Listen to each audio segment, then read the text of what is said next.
Bonjour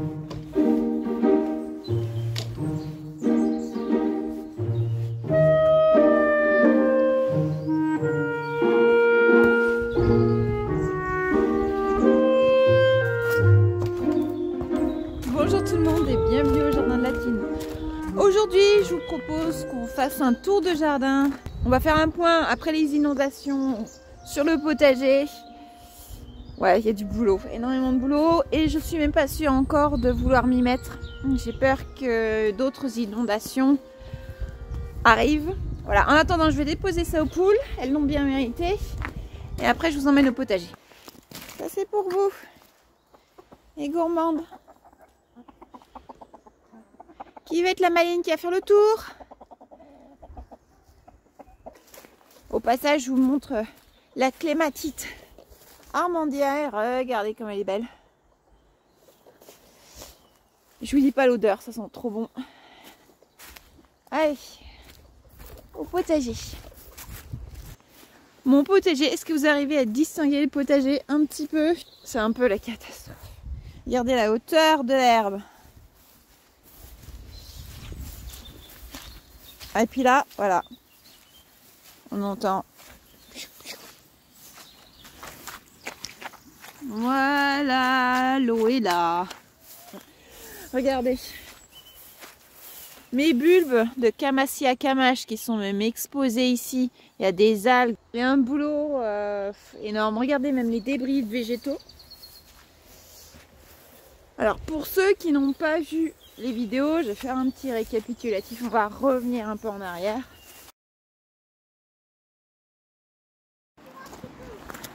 Salut tout le monde, on s'apprête à subir une énième inondation au potager. Alors cette fois la différence c'est que l'inondation est vraiment pendant la journée, on ne se réveille pas avec l'inondation.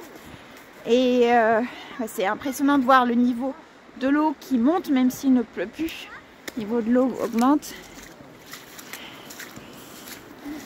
Alors avec Tao on a fait une construction rudimentaire pour essayer de ralentir le courant au milieu du potager. On a fermé cette ouverture. On voit vraiment très bien la différence de niveau entre la route maintenant et le potager. Voilà, tout ça, ça s'est érodé à cause du courant ici. Donc bah, c'est rudimentaire, mais si déjà ça peut... Enfin voilà, on trouve que ça ralentit un peu le courant. Mais je vais en profiter pour vous montrer ce qui se passe ailleurs dans le potager.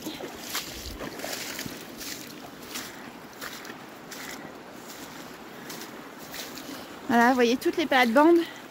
Quand je vous disais que tous les paillages sont partis, ben là maintenant vous comprenez bien.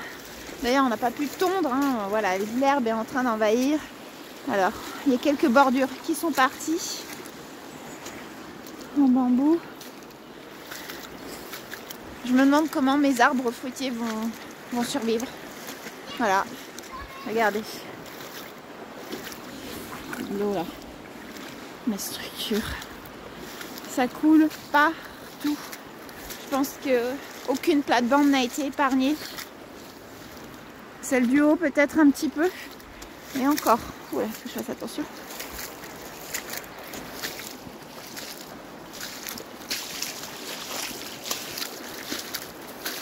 Voilà. Non, non, elle n'est pas épargnée. Il y a beaucoup d'eau.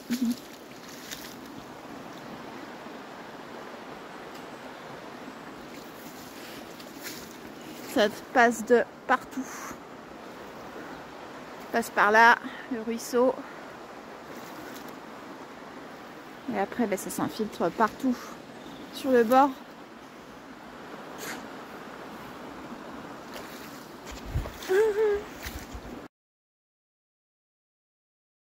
C'est la première fois que je vois autant d'inondations avec des niveaux d'eau aussi hauts et autant de courant, forcément.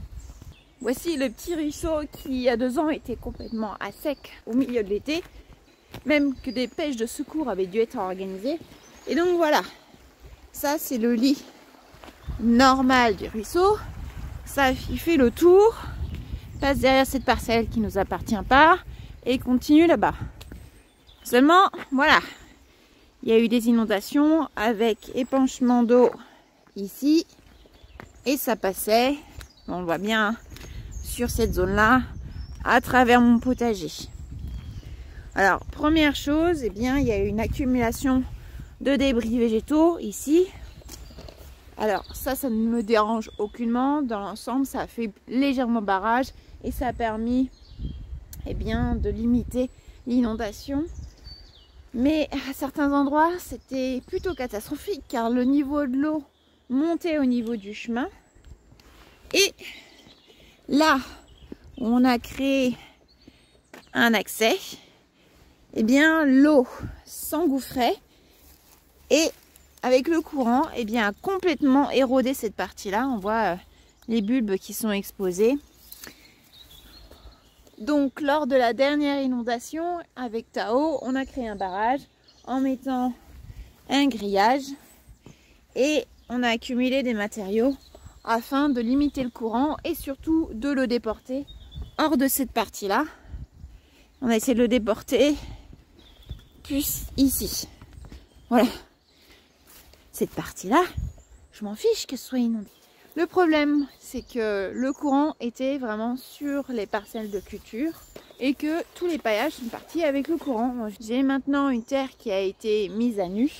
On voit bien. Voilà. Il n'y a plus de paillage. Tous les paillages sont partis. J'ai des débris végétaux qui se sont accumulés à certains endroits. On voit particulièrement là-bas. Voilà. Ici, là. Donc ça, il va falloir que j'enlève. Les bordures sont encore là, mais ce n'est pas le cas partout. On voit les bordures.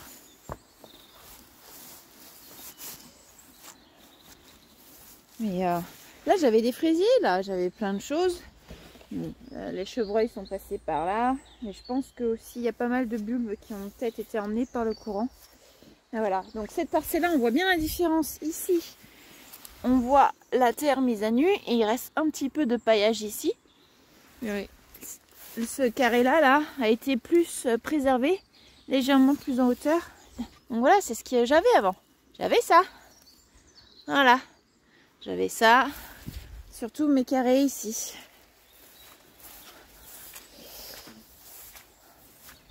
Alors là, je m'inquiète particulièrement pour mes arbres fruitiers qui sont les pieds dans l'eau. Hein. Voilà.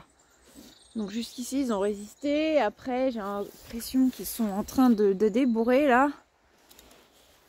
Mais ça c'est sûr que ça a impacté leur santé. C'est évident. Eh, Lily?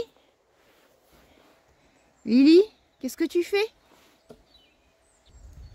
C'est vrai que c'est plus agréable là, c'est un petit peu moins mouillé en hauteur. Hein, et puis en plus, on peut observer s'il y a des petits animaux à prédater. Retournons à nos moutons. À notre potager plutôt. Voilà, je vous fais une vue de l'ensemble. Donc les arbres fruitiers. Alors c'est plus drainé ici, donc je pense que cela, voilà, ça sera moins problématique, mais c'est toute cette partie-là. Enfin, quand on voit ce type de mousse là, puis eux qui vont souffrir. Alors on ne les a pas encore taillés. Voilà, ça c'est Marc qui s'en occupe d'habitude. La taille des arbres fruitiers, il n'a pas eu le temps. Et puis ben voilà, mes structures en saule que j'avais faites l'année dernière. Bon, je pense que c'est rattrapable, mais on voit bien que ça a souffert aussi. Voilà. Alors voilà, là aussi, tous les paillages ont été lessivés. Regardez, ça ressemble à rien du tout. Et le truc, c'est que je me suis dit, si j'interviens beaucoup trop vite, que je travaille le sol va être encore assoupli, donc léger. Donc s'il y a un courant, ça va encore tout m'emmener. Donc j'ai vraiment laissé, j'ai rien touché depuis l'automne, vraiment. Et voilà, on fera avec, hein, on fera avec. J'ai même pas touché à ma haie de saule pour l'instant parce que j'ai l'intention de faire des structures avec du saule et je n'ai pas encore défini mon projet. Mais j'ai tout ça à tailler, ça c'est moi qui taille. J'avais commencé à enlever les chiens-dents. Il y en a beaucoup, hein, vous voyez, chiens-dents, j'en ai plein. Et puis au bout d'un moment, je me suis dit c'est une erreur. Je ferais mieux de laisser ça parce que le chien-dent crée une structure qui empêche ben, la matière de partir. Donc c'était chiendent qui reste ou la terre qui part. Voilà. Donc j'ai décidé de conserver le chiendent qui en profite bien. Hein. Il est bien heureux là, le chiendent. Ouais. Je vois bien que les cultures pérennes, ça va quand même. Voilà, il n'y a pas grand chose qui a été perdu. J'ai des poireaux, des cardons qui poussent, etc. De toute manière, je plante très peu pour l'hiver parce que je sais qu'il va justement y avoir au moins une inondation. Voilà, une inondation, mais de faible ampleur, mais une inondation. Là, les émérocales sont en train de sortir. J'ai ici la buttercup ici. Et là, j'ai l'autre là, une grosse orange. D'ailleurs, je pourrais commencer à manger les shoots. On pourrait récolter tout ça, ça se récolte et ça se mange. D'ailleurs, je vous invite à voir la vidéo si vous ne la connaissez pas sur le sujet. Il y a plein de choses qui poussent. Ça, hop, je peux manger les cardons. J'avais protégé aussi mes chayottes là sous le paillage. Regardez, elles sont en train de pousser. Les chayottes sont en train de pousser, ça c'est chouette. Je sais pas si je les avais toutes protégées. Et suffisamment protégées. On voit là, les ronces fruitières sont sorties. Alors on avait déjà coupé toutes les tiges, les plus anciennes. Les tiges qui ont produit l'année dernière, c'est celles qu'on a enlevées pour laisser les nouvelles pousses.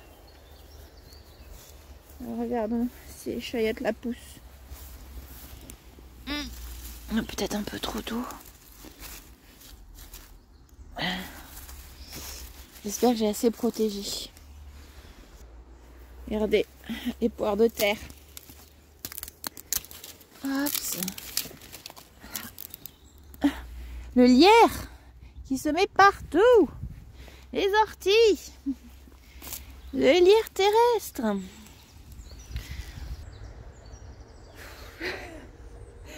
C'est assez démoralisant en fait quand on regarde tout ce qu'il y a à faire.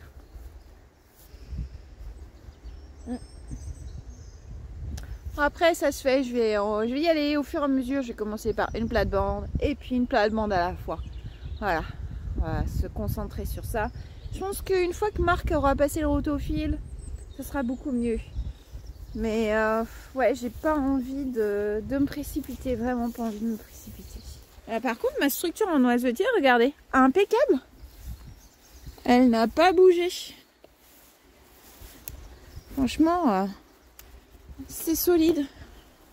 Donc, je me demande si je vais pas remplacer ou solidifier, renforcer les autres structures avec du noisetier. Ou alors, je fais la structure de base en noisetier et je fais du tressage en saule. C'est très joli ça aussi, très joli. Qu'est-ce que vous feriez vous, hein? Ouais. Je sais pas, j'hésite à... J'ai trop envie de commencer. Je pense que je peux commencer à tailler la haie de saule, mais il faudrait que je sache ce que je vais faire avec les tiges. Soit je refais une sphère, sachant que voilà, on est en train de faire la sculpture, mais je suis pas sûre que la sculpture aille là où j'avais envie. J'ai peur qu'elle soit beaucoup trop grosse. Soit, eh bien, une petite cabane de saule, en saule vivant cette fois. Ça pourrait être pas mal. Mais alors, où est-ce qu'on le met? Je sais pas. Voyez, regardez, l'accumulation de débris au pied des framboisiers. Voilà, bon, là c'est pas très grave non plus. On va laisser se décomposer, ça fera de la matière organique. Là, ça c'est l'eau qui coule encore. C'est l'eau qui coule, regardez. J'ai une source qui est pas loin du bananier là-bas. Donc l'eau, hop, elle vient comme ça. Ça coule bien. Hein? Et là, eh bien, il y a de la paille qui a commencé à bien se décomposer, que j'espère bien utiliser sur les zones de culture. Et on finira par le sec pour plus tard. Je vais vous montrer aussi les fritillaires. J'ai planté des fritillaires à l'automne et elles sont en train de sortir. Je suis vraiment impatiente de les découvrir. Là, il y en a là. Petite fritillaire. Ah oui, il y en a là aussi. Voilà. Je pense que ça, ce sont des fritillaires. Je pense parce que, enfin, si je me souviens bien, c'est là où je les ai plantées. Marc a mis du bois sur celle que j'avais plantée ici. Heureusement, il y en a qui ont été épargnés là. Après, voilà, il savait pas, hein, il savait pas. Donc, et je marque pas toutes les plantes avec des bâtons. Mais là, je m'attendais pas à ce qu'il y ait des branchages ici. Voilà. C'était pas pris. Voici les restes des 2 boules de saule que j'ai empilées l'une sur l'autre. Et puis ben, il va falloir reprendre tout ça aussi. C'est le bordel.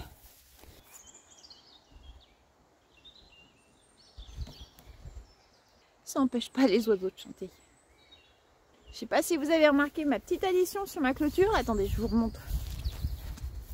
Je trouve ça trop mignon, regardez.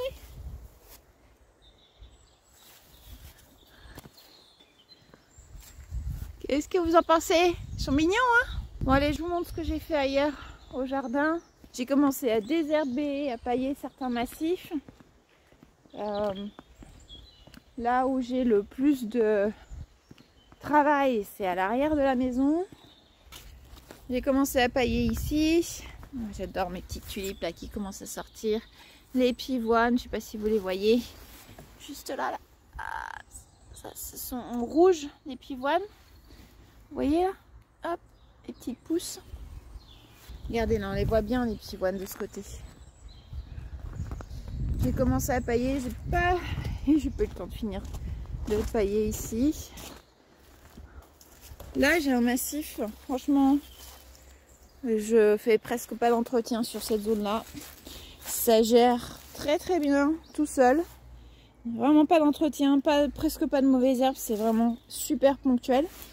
J'ai des bulbes, j'ai des géraniums macrorhizome, sedum, ce flomis ici, voilà cette forbe, des libertia. Franchement ce massif là, si j'y vais une fois dans l'année pour l'entretenir, c'est bien tout. Vraiment pas de soucis. Regardez, c'est leucojum comme c'est beau. Les élébores sont encore en fleurs. C'est la fin là. Oui, je vous emmène voir l'allée des élébores. C'est tellement beau. Il commence à pleuvoir. On n'est plus à ça près. Hein. Sur l'allée des ornementales comestibles, eh bien là, l'idée c'est de couvrir ce talus là avec de la sûre qui m'est donnée. Je crois que je vais me mettre à l'abri. Je vous propose qu'on s'abrite dans la serre. Hein, voilà, on y va. Je vais en profiter pour vous montrer ce que j'ai fait. Ah, Lily, Lily, Lily, tu viens avec nous? Viens. Oh ben, on sera mieux là. Hein. C'est en train de se calmer, mais c'est des averses. J'ai pas pu faire beaucoup de culture pour l'instant parce que j'ai encore toutes mes plantes qui sont stockées dans la serre. Vous voyez, les zones de culture sont encombrées de pots. Finalement, hein, pour l'instant, le patchouli est encore là. Je donnerai une bonne taille. Regardez, moi, mes petits citrons roses là, comme ils sont beaux, j'en ai déjà récolté. Ça, ce sont mes sauges ananas. Il y a aussi mon œillet passion qui est toujours aussi gros. D'ailleurs, j'ai fait des boutures. J'ai fait des boutures ici. Des boutures de pas mal de petites choses. Hop, tout ça à l'abri un petit peu. Et puis, ben, j'ai commencé à nettoyer. Vous voyez, enlever tous les pots avec les boutures ou autres. Je ne sais pas ce que c'est qui n'a pas pris. Voilà. Et puis ben, j'ai tout ça transplanté. Mais comme j'ai pas beaucoup de place, mais je ne me précipite pas non plus. J'ai mis des semis à la maison au chaud. Et regardez mon pied de géranium rosa. Énorme. Ça mérite une bonne taille. Et j'en profiterai pour faire des boutures aussi. On sera bien. Je la voyais plus, je croyais qu'elle était partie. Ah non, elle s'est mise tranquillou là. C'est bien, ma nénette. On est bien là, hein. J'ai l'impression que ça s'est calmé. On y retourne? On tente? Allez. Ouais, il n'y a plus de bruit. Allez, c'est bon. Mon Marc a passé le rotofil. C'est pas mal, seulement il y a des endroits où j'avais oublié de mettre des piquets. Voilà. Et les plantes sont passées au rotofil, forcément. Voilà. Mais c'est de ma faute, c'est de ma faute. Il fallait que je mette des piquets. Voilà.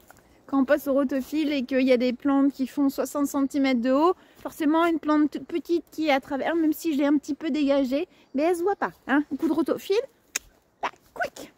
On va s'essuyer les lunettes pour voir un petit peu mieux. Il fait bon, c'est agréable d'être dehors. Il me reste pas mal de choses à faire là. Je vous montre. Vous voyez, toutes les graminées, il faut que je les taille. Et puis je pense que je pourrais faire d'autres paillages. Mais au niveau du désherbage, on est pas mal. On est pas mal. Il y a un petit peu de l'air terrestre. Ça, je suis pas sûre de vouloir le garder non plus. Ça, c'est à garder.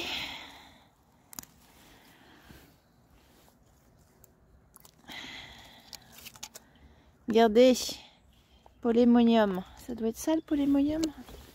Ah, parfois mes étiquettes sont parties. C'est pas ça le polémonium. Il y a des problèmes là. L'Achillea crimicifolia, c'est pas là non plus.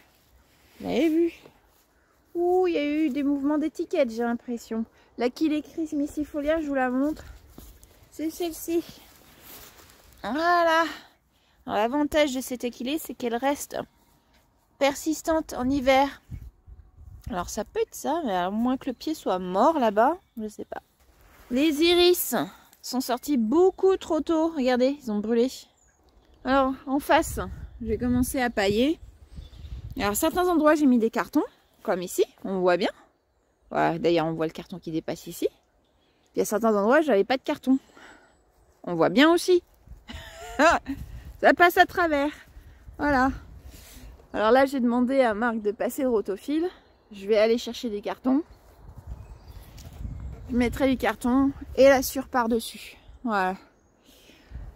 Et après, on verra pour les plantations. Mais ouais, là j'ai perdu mon temps. J'aurais pas dû faire ça. C'est une erreur. Surtout que c'est pas un petit boulot que d'emmener toute la sûre à ce niveau-là. Pour ceux qui n'ont pas vu, regardez mon pistachio lenticus comme il est beau. Il est beau. J'ai fait une vidéo sur le sujet, je vous le mets là-haut. C'est vraiment un joli petit arbuste avec plein de propriétés très très intéressantes. C'est partie des arbustes ornementaux qui sont aussi bien utiles pour d'autres choses qui peuvent être utilisées, notamment dans l'alimentaire. Mais vous avez tout dans la vidéo, donc regardez la vidéo, ça vous intéressera. Bon, je vois que tout pousse bien. Regardez, c'est beau, c'est plein de vie. Là, le népéta est en train de sortir. Puis ça, c'est l'autre olivier que j'ai planté. Regardez-moi cette jolie tulipe. Regardez sa feuille, très particulière, elle est tachetée. L'année dernière, on s'est fait vraiment envahir par le Gaillet-Gratron. Donc j'espère que ça va aller cette année, au moins sur cette zone-là. Il y a plein de choses qui poussent. Regardez. Exciting. Regardez, j'ai de la roquette. Ah, trop bien. Allez. Une petite salade gratos. Si avec ça qui pouvait passer à travers la sûre, ça m'irait. Regardez la vue. Ici, les élébores. Comme je vous disais, c'est la fin de floraison. Là, ils sont vraiment en train d'arriver à maturité, à graines. Regardez. Bon, il reste encore quelques belles fleurs. Mais je trouve que c'est tellement beau tout ensemble. Hein. Regardez toutes ces couleurs. Tellement de diversité.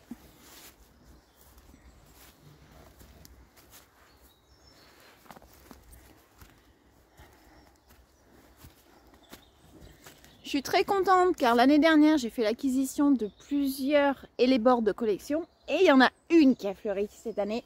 Je vous la montre. c'est l'Hellebore aubergine. Elle est là.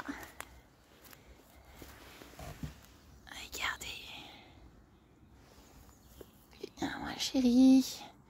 Regardez. Alors là, elle est sur la fin de floraison, mais il y a un autre bouton floral qui est en train de venir. Je vais voir une autre fleur. Bon, les autres n'ont pas fleuri. J'ai une green spotted là qui n'a pas fleuri mais qui s'est bien établie. Une abricot ici. Peach. Peach, elle est là, toute petite. Juste ici, regardez, elle est en train de sortir une nouvelle feuille. Voilà. Regardez, toutes mes hellebores. On a plein. J'aime beaucoup la vue là, ici.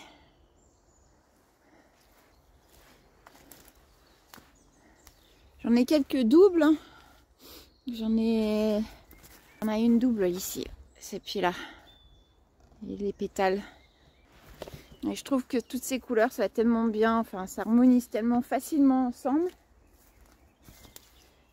C'est beau, c'est beau. Regardez. Des gros bouquets de fleurs.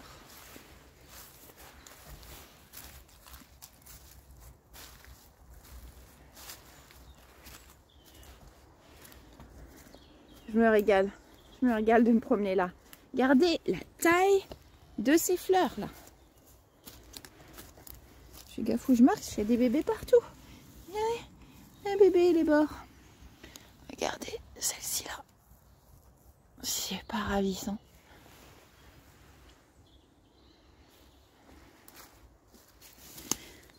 Voilà, c'est la fin de floraison pour celle-ci.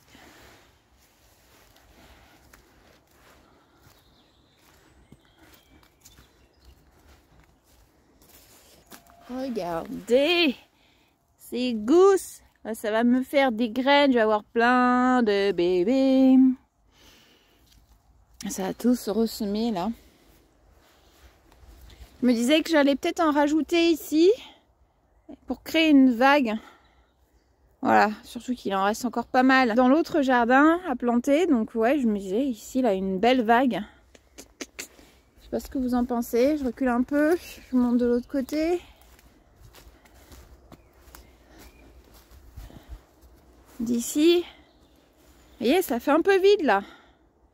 On va en avoir quelques-unes là. Parce que c'est joli en fait, le fait que ça s'élargisse, que ça remonte. Comme c'est là-bas. Voilà, pas un truc régulier. Donc ouais, cette zone-là fait un peu vide. Donc il est probable que je fasse quelques plantations supplémentaires. Voilà, faut que je m'y prenne dans pas longtemps. J'ai encore des rosiers à planter. Plein de trucs. Et puis il va y avoir les troc-plantes bientôt. Voilà, je vois là la liste des choses à faire. Non, je vais éviter de me foutre la pression. On va y aller mollo. Alors les projets pour cette année, eh bien, c'est finir ce talus, reprendre le potager autant que je peux. Et je pense que ce serait déjà pas mal. Voilà, parce qu'il va y avoir quand même un peu de suivi avec des désherbages, etc.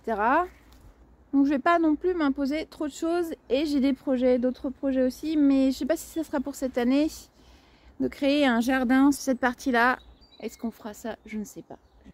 Voilà pour le petit tour du jardin. Vous savez tout ce qu'il me reste à faire. Encouragez-moi, encouragez-moi. Pour le printemps, voilà. En plus, je participe à différents événements. D'ailleurs, pour ceux qui sont dans les Deux-Sèvres, eh bien, n'hésitez pas. Je serai à 2 événements au moins. Je vous invite à regarder sur les réseaux sociaux. Je vous donne tout le détail. Voilà, je vais faire notamment un atelier de création d'Oya. Voilà, donc si vous voulez venir discuter avec moi à ces événements, ben, ça sera avec grand plaisir. Je vous laisse là pour aujourd'hui. Je vous fais de gros bisous. À très bientôt. Salut!